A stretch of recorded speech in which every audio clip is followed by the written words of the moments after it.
I don't like to use the word accidental millionaire, but it's more surprised millionaire. They know they're good at what they do. They know they've got a great product. Everything's going awesomely in the business. But all of a sudden, one morning they wake up and go, holy cow, I've built a thing here and I need to make some decisions. Am I just going to close this thing down and walk away because it's been fun? Or am I going to grow it or at least set it up to maximize its value? And the thing that these kids did, which I was... Hey y'all, and welcome to the Cash Flow Podcast, where we're going to talk about everything related to the money in your small business. I'm your host, Pam, and without further ado, we're going to jump right into our episode. Welcome back. I hope you're as energized as I am after the new year.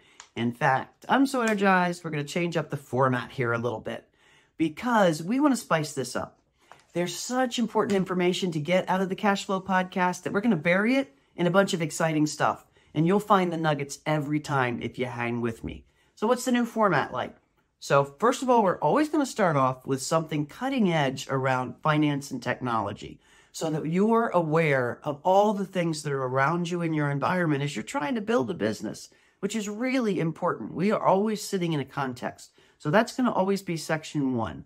Section 2, I'm going to tell you a little story about somebody I've worked with or somebody I've met, not name any names, but hopefully get you to understand that some of the things you might think, oh my God, nobody's ever been through this, or I'm so ashamed that this happened. When you start to hear some of these stories over the next episodes, you're going to realize all of us are in the same boat in one way or another.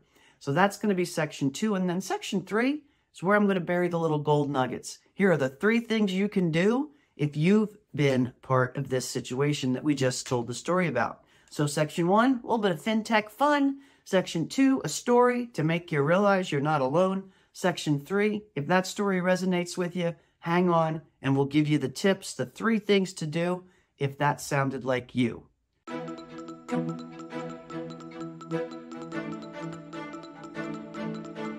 So here at the top of the year, we are rolling in. Nothing more exciting to me than a birthday, and it is a big birthday.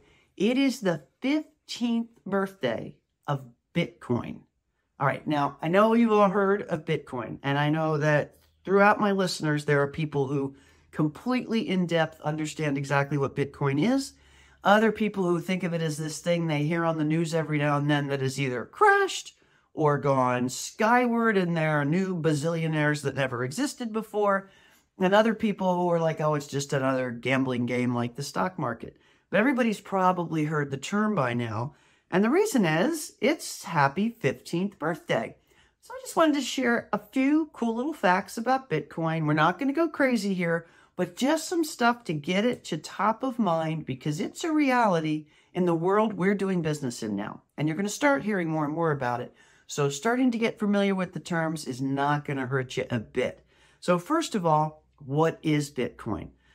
I'm not going to get technical here. I'm going to talk just like I talk about the rest of finances. It's a store of value. That's it. It holds value. It's a coin that's not a physical coin. It's on the internet. It's a digital coin, and it's worth something. Every Bitcoin is worth some amount of dollars or euros or Canadian dollars or whatever you're comparing it to. And it was created by a name, and I'm saying that carefully, Satoshi Nakamoto, there's arguments on whether it was the end of 2008 or the beginning of 2009, what is the official birthday, but it was 15 years ago. So here's cool fact number 1. Cool fact number 1, it's believed in all circles, most circles, that Satoshi Nakamoto, I always mess that one up, that name actually isn't a person's name. It represents potentially a group. Who knows? It could be a person, single anonymous person. It could be a bunch of people who got together. Nobody actually knows except for Satoshi Nakamoto, him, her, or their selves. That's thing number 1. Here's fact number 2. Cool fact number 2. It has actually been picked by El Salvador as a form of legal tender. So they're using it as a form of legal tender in El Salvador. So this is no longer a joke. This is a real thing. Something else that I find really intriguing, very, very early on when they were trying to get Bitcoin take hold, a person went ahead and offered to buy a pizza for 10,000 Bitcoin. It was back when it was worth, thousands of a cent or hundreds of a cent. 10,000 Bitcoin. Here's what I want to tell you about 10,000 Bitcoin today. 10,000 Bitcoin today would be worth $400 million. So that pizza would be worth $50 million a slice. And if you figure there's 10 bites in a slice, maybe, each one of those bites worth $5 million. Now, that's pretty damn good pizza. And that was what 10,000 Bitcoin is worth today. And then finally, the last cool fact about Bitcoin that I think is really neat is it is actually the 9th most valuable asset in the world. It ranks in behind things like Microsoft, Google, Amazon, and right above it is silver. And then number 9 is Bitcoin. It's got a market value of around $800–900 million, or billion dollars, sorry. $800–900 billion, and it fluctuates a little bit every day. So that is your FinTech Fact. Oh, I like that name. That's probably what we're going to call this segment, the FinTech Fact for the day. So there you go. Now we're going to dive on into a juicy story. All right, and now we're on to story time. And what you need to know is every story I'm going to tell you in this segment of the podcast is going to be a true story based on a person, an individual person that I've worked with or talked to or spoken with on a stage who's had inputs or Q&A over the last 6 years, actually truly over the last 10 years when I've been working with entrepreneurs and small businesses. So none of this is made up. And the story I'm going to tell you is, what name will we use? Mark. Mark created a business with his friends. It was casual. They wanted to, we're going to call it sell sneakers. And so they created this website, basically, where they sold sneakers that they went and cultivated from, the Gary V's of the world, all the valuable sneakers they would buy, hold in a warehouse, and then resell for auction, basically, to people who'd pay a lot of money for those sneakers. Because basically they were buying, sort of, kind of like Bitcoin, a rare resource, something that there's a limited number of, right? And they were reselling it. It was him and his buddies. They were 19 years old, and everything went great. I mean, really great, except that all of a sudden they were 23 years old and had an $8 million business on their hands. And this is something that happens to so many people. I don't like to use the word accidental millionaire, but it's more surprised millionaire. They know they're good at what they do. They know they've got a great product. Everything's going awesomely in the business. But all of a sudden, one morning they wake up and go, holy cow, I've built a thing here and I need to make some decisions. Am I just going to close this thing down and walk away because it's been fun? Or am I going to grow it or at least set it up to maximize its value?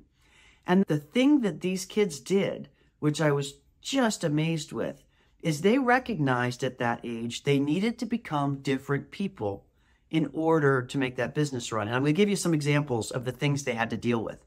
So one of them, Mark's grandmother, in fact, was doing the accounting and bookkeeping for them, and she was doing it in Excel, and she was hand keying in transactions from the bank account, and it was taking her probably 5 to 10 days to get things closed out at the end of the month so that they could even know how much they sold the month before and really know that that money went into their bank account and that no sneakers were stolen from the warehouse and that everybody was working as efficiently as they could and that all the orders they got were being processed. They had always been doing this just in their heads and from intuition. And all of a sudden they realized they couldn't keep up with it anymore and they wanted to grow the business. So they had to make a very hard decision to fire mom. Well, how do you do that, right? It might not be mom for you. It might be a friend. It might be somebody you've grown up with that, quite frankly, hasn't grown as quickly as you in EQ and in drive, and they may not want the same things you want anymore. So if that's the case, what do you do? And these guys realized they had to deal with it. So what they did, and I think it was brilliant, was they found other work for mom. I mean, mom had made this possible for them. You don't just want to take your mom and throw her out with the trash and say, hey, thanks a lot. It was great. We don't need you anymore. Bye. They had to think of a creative way. So we brainstormed about it. What are the things that mom loves to do, can do really, really well, and can actually do better than anybody else? And sure enough, we found a role for that. Mom loved, believe it or not, going out to find the sneakers. She loved going on the internet. At this point, I think she was 60 years old, and loved going out on the internet to find what the newest things were. So she did. And woof, problem solved. But the real thing here that happened was that in this move, these guys went, Mark in particular, from being a 19-year-old kid to being a 23-year-old young man who all of a sudden realized he had something to manage that could benefit him, that could benefit his friends, that could benefit his mom, and that could benefit his kids, should he ever have them, for the rest of his life. And he had to become a different person. So in our segment now about 3 things to do if, we're going to talk about the 3 things to do if you're in Mark's situation. You've had a business that you've built from nothing. It is your baby, sweat and blood, all of it you've poured into it, money, time, etc. And now you're at the point where it's a pretty good business. You may be overworked, you may be tired, but at the very least, you're starting to recognize that I've got to really start to manage this asset now. This is something that's worth something to me now, and it can be worth a lot more soon. So you have to now make that transition to becoming a different person, because the person who built this thing has very different priorities and has very different goals than the person who now is going, wow, I've got something that's really worth something here, and I want to stabilize it, grow it, scale it, add things to it, sell it. Who knows what it is you're going to do, but you know it's a different person. Still the same personality, but somebody who does different things, asks different questions, and takes on a whole different kind of challenge. So what are the 3 things you can do to deal with this? Well, the first is recognize this is your business. It's all about you, right? So you get to decide the pace at which you do this. Don't take this on like a threat, right? Don't take this on like, oh gosh, I have to change into this person I don't want to be. Instead, take it on as, okay, I get to become the next version of me as my business becomes the next version of itself. And if you like to do that kind of thing quickly, you do it quickly. If you want to do that slowly and enjoy the journey as much as you're going to enjoy the end goal, do it slowly. So that's thing number 1. Make it an opportunity or a fun challenge instead of a kind of, oh God, now I've got to be a different person sort of thing. Every time you've changed, from the time you were an infant to now, each one of those changes has led to something better for you, something different for you, something new for you. So do that again now as you grow your business. Look at it as a really cool piece that only business owners get to do, right? There are a lot of people in the world that never get this fun challenge. So that needs to be you. All right, so that's number 1. Your pace, it's your business. Number 2 is understand that if you've got people working with you, this is going to be a threat to them. As a rule, change is threatening. And as an entrepreneur, you know that change is literally the only way we survive. And you're going to be taking your organization through some really big changes as you go from kind of this fun-loving romp in the woods to, okay, we're going to have to put some structure in place here. We're going to need to start to treat people consistently across the board. We're going to need to have pay that makes sense across more than just, across all of our employees, instead of just, hey, I want to pay my friend this much money. All of those sorts of questions that are going to come to the table. So the thing that we really need to do is know that change is going to be threatening to some people. And here's what I've found. And this happened for Mark, actually. About 25% of the people, your stakeholders, I call them, your family, your friends, the employees at your workplace, your partners, about 25% of them are going to be like, I want to do this, get it out. I'm going to sabotage it as much as I can. I'm going to ignore it and pretend it doesn't exist. And there's going to be another 25% who are going to be like, holy cow, it's about time. Let's drag this thing into the future. We're ready. We're all there for you. The other 50% are going to sit right in the middle to see who wins. And I don't care if we've just described 3 people or we've described 300 people.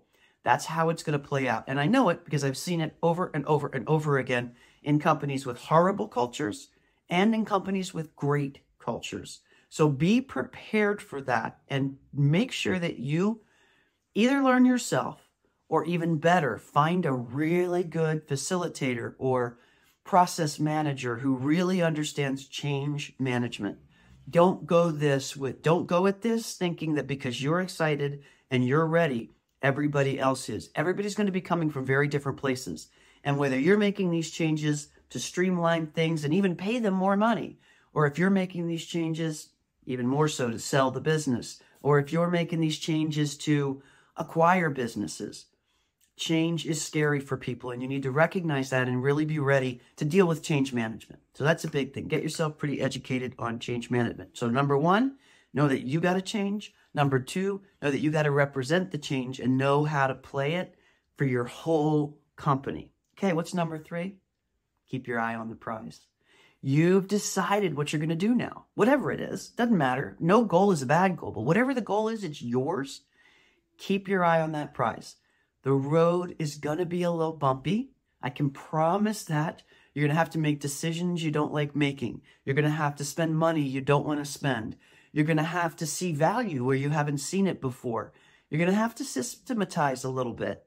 Now, that doesn't mean you have to turn into a Fortune 50 company. You do not ever have to do that. But if you want to get value out of this thing, if you want to prove that this is a thing that can be 3, 4, 5 times worth what you're making every year out of it, you want to do a few of these things.